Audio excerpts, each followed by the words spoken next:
जैसे कि मैं पहुंच चुका हूँ छोटे हरिद्वार में। अब मुझे केदारनाथ से निकल के मैक्सिमम 11 तारीख को निकला था, अभी शायद 21 या 22 तारीख होगी, मुझे उतना पता नहीं है क्योंकि मुझे उतना कंफर्म पता नहीं होता है। छोटा हरिद्वार मीन्स मुरादानगर में आता है। और आज दिन भर जैसे मैं यहाँ पे पहुँचा तो कुछ लोगों ने हेल्प भी की, इसे देखा भी, और इसे देख के सब लोगों ने यही कहा, देख सकते हो मतलब सेहत पहले से 10 गुना बेटर बन चुकी है। जिस वक्त मुझे बर्फ़ में मिली थी, सबने वीडियोस देखा होगा कि किस तरीके से ये अकड़ रही थी, इसके आंख पे मैंने शॉल डाली थी, दूध पिला रहा था। तो मैं तो यही सोच रहा था कि सरवाइव कैसे कर पाएगी, पर मैंने सोचा इतने बर्फीले झरने में डूबने के बाद इतने लोगों की नज़र थी उस पर एक बचाने के लिए नहीं गया। मैं बचाने के लिए गया, जब मैंने निकाला हाथ पैर छोटे छोटे थे, मतलब बारीक बारीक थे। और अब तब से लेकर अब यहाँ पे मुरादानगर में हद से ज़्यादा गर्मी है, झूठ नहीं कहूँगा, क्योंकि पैदल चलते चलते मेरी हद से ज़्यादा हालत भी ख़राब हो चुकी है। और रास्ते में जैसे कि सबको पता ही है, जो रास्ते में लोग मिलते हैं वो खुद से गाड़ी रोकते हैं। जब गाड़ी रोकते तो पूछते इतनी धूप में कहाँ जा रहे हो, क्या कर रहे हो, मतलब बैनर वगैरह रहता है तो पूछते कहाँ कहाँ की यात्रा हुई। तो उन्हें पूरी रियलिटी बताता हूँ मैं कि जैसे मेरे 12 ज्योतिर्लिंग, मतलब 12 ज्योतिर्लिंग हो गए, जैसे कि आधा बार पूरा कवर हो चुका है, मैं बताता हूँ। वीडियोस देखते हैं तो उनमें से कुछ कुछ लोगों ने मदद भी की इसके लिए। और सच कहूँ तो इसे मैं नहीं खिला रहा, मुझे भी वही खिला रहा है और इसे भी वही खिला रहा है। बचाया भी उसने, मैं तो बस एक ज़रिया था।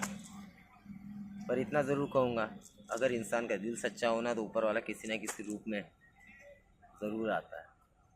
जैसे मेरा पहले का रूटीन था कि रास्ते में जैसे पैसे ख़त्म हो जाए, 8 दिन काम करूँ, 15 दिन काम करूँ, 10 दिन काम करना, जितने भी अर्निंग हो जाए उससे मेरी आगे की यात्रा शुरू रखना। पर अब वैसे थोड़ा तो कम हो चुका है सच बता रहा हूँ मैं, क्योंकि केदारनाथ लेके गया था मैं 500 रुपये, झूठ नहीं बोलूँगा, 500 रुपये बजट की बात है, गौर से सुनना। केदारनाथ गया था 500 रुपये लेके, नीचे से ऊपर जाने तक और ऊपर से नीचे आने तक सिर्फ मेरे 100 रुपये खर्च हुए। अभी मैं छोटे हरिद्वार में हूँ, मुरादाबाद में, सिर्फ मेरे 100 रुपये खर्च हुए और 400 रुपये वापस लाया। उससे इसके लिए एक डॉग फूड का बॉक्स लिया है, बॉक्स अभी अंदर है, मैं थोड़ी देर बाद बॉक्स दिखाऊंगा। बॉक्स भी है, मैक्सिमम 300 350 के आसपास बॉक्स है, और एक पट्टा भी लिया है घुंघरू वाला। एक सेकंड, ये देखो, ये दिख रहा होगा। एक्चुअली मेरे मोबाइल की क्लियरिटी और पहले से अच्छी नहीं है, देख सकते हो, पट्टा भी लिया है।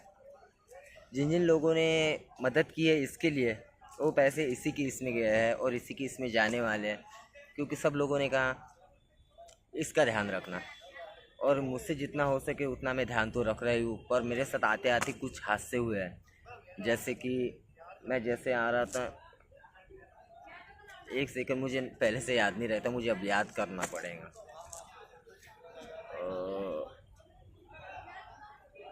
शाहनपुर के साइड है मैक्सिमम, हाँ शाहनपुर, जो दिल्ली और हरिद्वार के पहले आता है, दिल्ली से मतलब बहुत पहले आता है वो शाहनपुर। वो वहाँ पे मतलब उस रास्ते से मुझे, डायरेक्ट बता रहा हूँ, मुझे 3-4 लोग मिले, नशेड़ी थे, नशे में टाइट थे। उनका ध्यान गया इसके ऊपर, उन्होंने बोला ये तो ओरिजिनल है। मैं रास्ते से चलते चलते सुन रहा था, नाइट का टाइम था, रुका मैं सोने के लिए।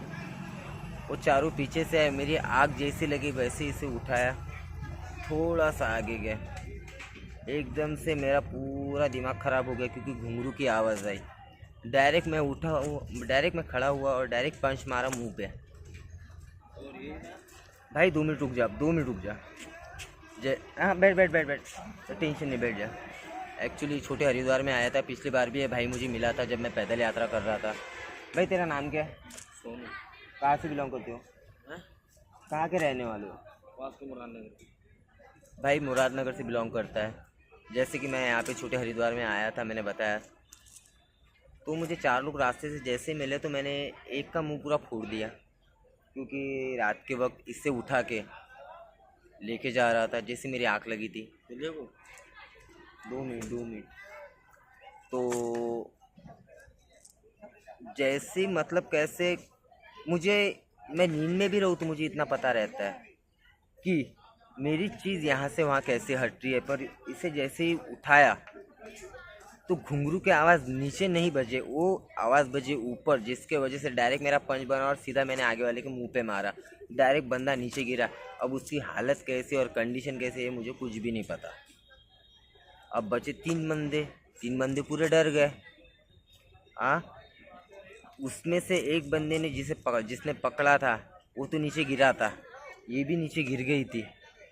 इसे चोट वगैरह तो कुछ आई नहीं है, पर बाकी के 3 बंदे उसे उठा के वहाँ से निकल गए, कुछ बोले नहीं, कुछ नहीं। उसके बाद रास्ते में मैं जैसे यहाँ पे पहुँचा तो लोगों ने भी मदद की। यहाँ पे किसी ने मतलब डॉग फूड का वगैरह मैंने बताया होगा। फिर भी बाकी की वीडियोस तो मैं रास्ते में बनाते ही रहूँगा, और वैसे भी मेरे इसमें चार्ज वगैरह रहती नहीं है, और जो मेरे पास पावर बैंक था वो भी गिर चुका है, पर जिसके वजह से मैं मैनेज भी नहीं कर पा रहा हूँ। फिर भी मैं बाकी के वीडियोस तो बनाते ही रहूँगा। आगे चल के कुछ दिन काम भी करना होगा इसके लिए, खाने का और बाकी फूड का मतलब इसे इंजेक्शन वगैरह लगाने अभी फ़िलहाल, जैसे डॉग्स को होते नहीं है क्या टीका वगैरह, वो लगाना है, इसलिए इसका अरेंजमेंट भी करूँगा। और इसका अरेंजमेंट करने के बाद वैसे तो इसे पहले कोलकाता लेके जाने वाला हूँ राज भैया से मिलाने के लिए। काली माता से भी दर्शन करा दूँगा, क्योंकि रीज़न तो वही है काली माता। और उसके बाद सीधा अमरनाथ, वो भी पैदल ही रहेगी। अब देखते हैं रास्ते में कौन कौन मिलता है। बाकी की वीडियोस तो मैं रास्ते में बनाते ही रहूँगा। अरे यार, कुछ लोग बंदरों को केला खिला रहे हैं, देख सकते हो। कुछ लड़के हैं, शायद नहाने आए थे यहाँ पे, बंदरों को खिला रहे हैं। इसे कहते हैं इंसानियत, जो आज के दौर में नहीं है। बाकी की वीडियोस तो बनते रहेंगे, जिसे भी देखने मेरे यूट्यूब चैनल पे आ सकता है। बाकी अब बाद में महादेव।